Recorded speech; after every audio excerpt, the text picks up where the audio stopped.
Hey everyone, this is DayTraderRockStar and a little webinar on stochastics here. I want to call this webinar "Scalping with Stochastics." I think that's a really good name for this because I want to pretty much show you some of how to set up the stochastics intraday to take some intraday pullback setups. And as intraday trades, you could easily take these off before the day ends, and it could be a scalp. These are also great techniques to use for longer term swing trades, but I want to show you some good charts today, which brought me to decide to do this video today. And we started off watching Lockheed Martin today, LMT, and this was a recent trade we bought, again based on stochastics. And if you guys know me, I trade a lot with stochastic indicators combined with another series of five indicators to back that up. And that's the whole video in itself, so you can check that out. But overall, this is a downward channel here, and there's a channel line, and we had a pullback. And over the stochastics here in this tight band, this very tight band. I've seen this before. It's a kind of a rare occurrence when you get a tightening like that, but it kind of falls into that falling wedge pattern. And once you break out of that consolidation, you usually get a nice, powerful move in the market. So we did take that position based on that, and we had a great move in Lockheed Martin, got over 3 points on the trade. And now we've pulled back, and I'm saying, all right, this is a stock I want to get out on a pullback. This is really the first break of the trend line, so you look for a little retracement. The key is, do we retrace down to the 20-period moving average, or excuse me, do we retrace to the, one of the moving averages, or do we trace back to the downward trend line? In this case, we never really made it up through the 50, so the 20-period moving average under here was a good bet there. And watching that today, how that set up during the day, I noticed it, said, all right, this is a great example of a divergence and indicator on the 5-minute chart. Now, of course, you can't really see much when a stock starts to sell off during the day, and this is how we're going to break this down. When I talk about divergence and stochastic divergence, first of all, we're using the full stochastics, and the parameters here are 1433. And I use that with the 5-minute chart, all right, and individual stocks, and kind of have a criteria for those individual stocks. I want them to be strong stocks that are up on news. I want them to be quality stocks that are known, or I want to have strong trending stocks. So basically, this is kind of a pullback play out of a stronger trending stock, and it's a bounce play, and it works really well. And again, it's important to have a well-known trading name, and I have some great examples here. I'm talking about like the Lockheed Martins, Goldman Sachs, anything to that caliber, HPQ, Intel, even go into different sectors. Just kind of the best of the breed and better known stocks in those sections. So again, the first pullback gives us that oversold level on the stochastic. We're not really using this as a bounce area yet. We know that we're oversold, but again, oversold indicators usually, or sometimes, can stay oversold, and you get that embedded stochastic. And from that level to that level, you can see the market actually drop down. Once you started going in and getting embedded, until you got a pop up here. So there was still some downside here as we flattened out. But once we started crossing back up, we got a nice rally. And normally, very rarely do I see embedded after embedded. So when we popped up here, we pushed up against the 50-period moving average. Started rolling over. The stochastics gave us an oversold level, an overbought level, excuse me, and we started rolling over.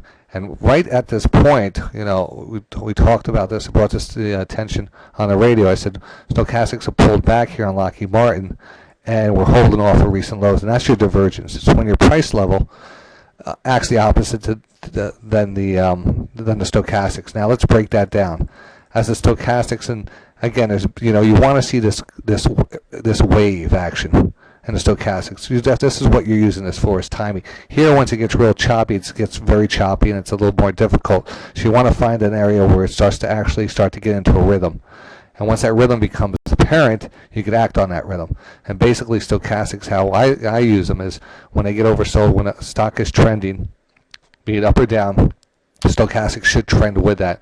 As stochastics make a low, the price level is going to make a low. If the stochastics make a lower low, the price level, or actually not even, just the stochastics are just going to continue to make lows, but the price level is going to continue to make the lower lows, and it pretty much stays in that channel. When you see a divergence from that channel is when the stochastics get back down to that same low, but the price level is no longer making lower lows, and yet is making a higher high or a higher low, or at least put in a double bottom.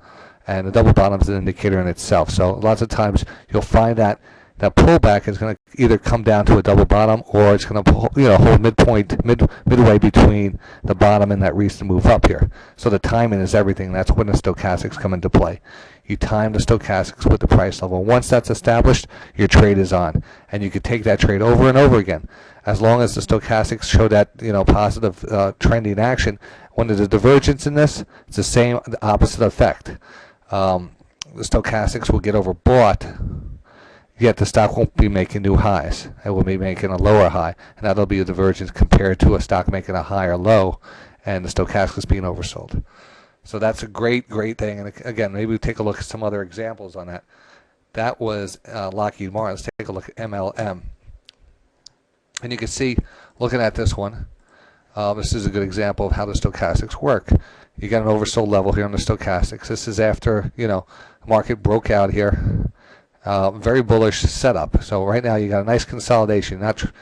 Maybe not trading this consolidation. Maybe you are during the morning. But once you get that breakout, you got that nice move up here. Again, very hard to time that first. Because if the stochastics and these are moving pretty well and the stochastics are better, there's no really any way to time the top unless you're looking at previous resistance.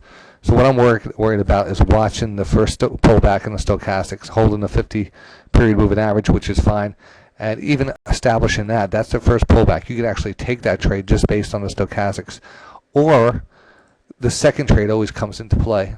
And again, the same situation. We got a bounce on the stochastics, a little overbought indication there, started turning back down. But what do we get here? An oversold stochastic here once again. Yet the price level holds above it. So right when you start to see that, I'm like, all right, bang. Hey, we're holding off the recent lows. We're holding the 20-50 period moving average here, and stochastics are oversold. We're going to get a bounce here. This is my best risk reward trade right now. I get the best pullback, the best bang for the buck as everything lines up, and then you have your trade. Now, it's up to you to take what profits you want out of the market. You're scalping the market for 30, 40 cents. Yeah, you could take a trade in this very easily for that amount. If you're looking for $1 or something, you're probably going to have a little more issue with that. But the different size stock you deal with, the bigger the move. So like a Goldman Sachs would be another candidate for this type of trade. Goldman Sachs here, again, you can see in the morning here, oversold. We got a bounce. This is the first pullback in the stochastics, and depending on, we're actually seeing that hold recent lows. So that was telling me right there the trend is probably going to change. And let's go out here, because here we have a trending stock down, and this is Goldman Sachs on the 5-minute chart.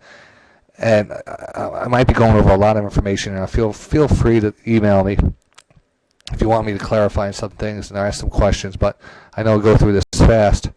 But this is a great example on the 5-minute chart, and why I'm starting to like the banking sector right here. This is Goldman Sachs on the 5-minute chart. Let's say the average move here is, let's just take a bounce move here from 144 to 145.70. So you got a point and a half here, easy point and a half on these bounces. That's a minimum bounce right there for Goldman Sachs. And this goes, doesn't matter. It happens intraday, over a 2-day, 3-day period. But what I want to just concentrate again on is the stochastics. Stochastics pull back, gets a bounce, gets overbought, slowly pulling back until it gets oversold here. And let's see here.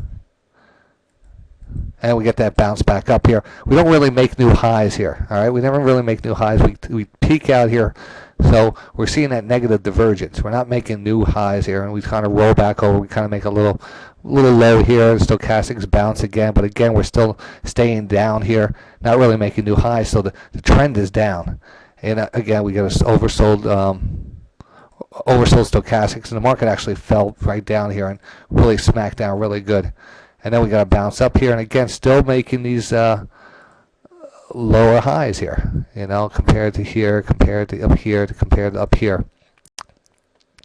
But all of a sudden now we get oversold, and what do we have? We have a different scenario here. We have a higher low being put in here. So Goldman Sachs here putting in a higher low.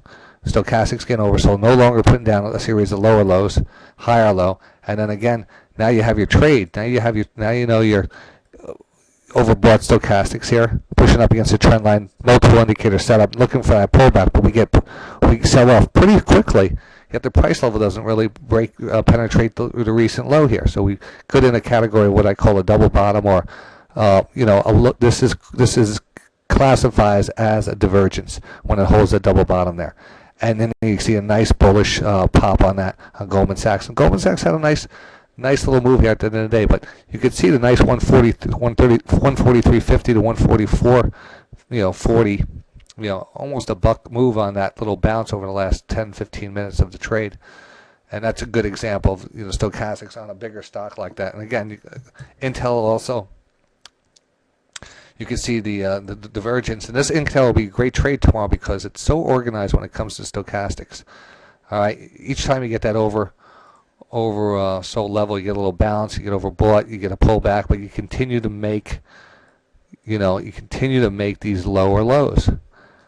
And this is kind of a bearish setup, and all of a sudden we got that flash sell down here. We got a real lower low here going into the close, and we got a little bounce here. So tomorrow when we do start to set up here, we're going to be able to work with this trend line. We could work with the stochastics being overbought again, maybe a little pullback. And that first pullback, I want to pay attention to see if we hold that 1910 area. And if we get that first pullback and the stochastics are oversold and we start to hold that 19, I know we're starting to get a positive divergence on the stochastics. I would look for that to break higher. So Intel is a good example for that going into tomorrow. TTWO, and this is just different ways you can use the stochastic indicator. And again, scalping with stochastics. Again, you can clearly see on Take-Two Interactive. Ooh, you hear that? No matter where I go, I get mail.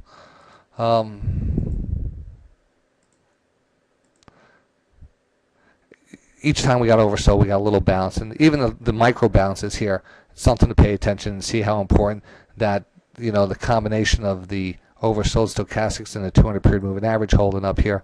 Again, we sold off again, and at that point we held recent lows, hold off the recent lows, and that gave us that nice little push up off of that. So you can see this divergence here in the stochastics. You can see how we this is where your buy signal is going to be just based on that little indicator there. And you can see a nice little move from that. Take-Two Interactive. Costco is one other one, just to get you other good examples. Again, you can see if you can sometimes zoom out, you get a better feel for the stochastic indicator. And all you want to do is, again, find a trending trade. It doesn't matter if you're uptrend or downtrend or looking for that change of trend. The uptrend, again, the same thing. Oversold stochastics pulling back. You get a pullback here, you're looking to go long off the pullback. This is your opportunity. This is why you're using the stochastics, because you want to get in and get that next move up. But you don't want to be chasing it here. You don't want to chase it here and end up, oh my God, we're down here and we don't know what we're going to do. Pay attention to the stochastics. Let the momentum get you in. The best thing you do is buy strong trending stocks on pullbacks, sell stocks into strength, and let the stochastics take care of the rest. Don't get too excited in this market. Do not chase things. Keep your head about yourself. Trade higher quality stocks. The HPQ is a great example of stochastics here. And you can actually see this is just going out on the 5-minute chart today. It actually had a very nice, they raised their guidance this morning and it popped up, and the first pullback, this is another criteria for me, and mark this down, and I'll try to get a manual out one day about this, but one of the criteria is actually trying to get a stock that is gapping up or is very strong on some bullish news. Not just a gap up with the market, like if the S&P is up 5 points and Google's up 2 points. I'm not talking about that type of strength. I'm talking strength that was pre-market news related, earnings related, something that's very strong, that gaps the market up. Those are the stocks that are giving you that good first pullback on the stochastics. When the first pullback on the stochastics hit, it's pretty much a decent buy. Guaranteed. It doesn't even matter where it is, but that first pullback could be a gradual pullback. It could be a sideways consolidation, but we see that divergence. That's going to be your entry. In this case, each time you got that pullback to the stochastics, you got that entry. So here's right down here on the 50 period moving average, the oversold stochastics right there. giving that second entry. And again, these are shorter term moves because you're working an intraday chart. So if you're working a daily chart, this same type of setup, it would take this the same type of way on a daily. This could be a daily bar, and we pull this back, and that's why the banks are setting up now. The banks are going to be setting up soon. I'm going to do the next video on banks. So this is a little webinar called Scalping with Stochastics, and the basic divergence patterns and how important they are, and letting the market come to you instead of chasing the market. Half your job is done for you. Hope you enjoyed this. Please give me some feedback, or definitely another little plug. I do this every day live on the radio, on a webcast actually. You get to see the screen, and as these start setting up, you'll see them live on the radio and on the web. DayTraderRockStar.com. That's DayTraderRockStar.com from 8:30 in the morning a.m. to 4 o'clock. The whole market is covered, and that's about it. So see you in the markets.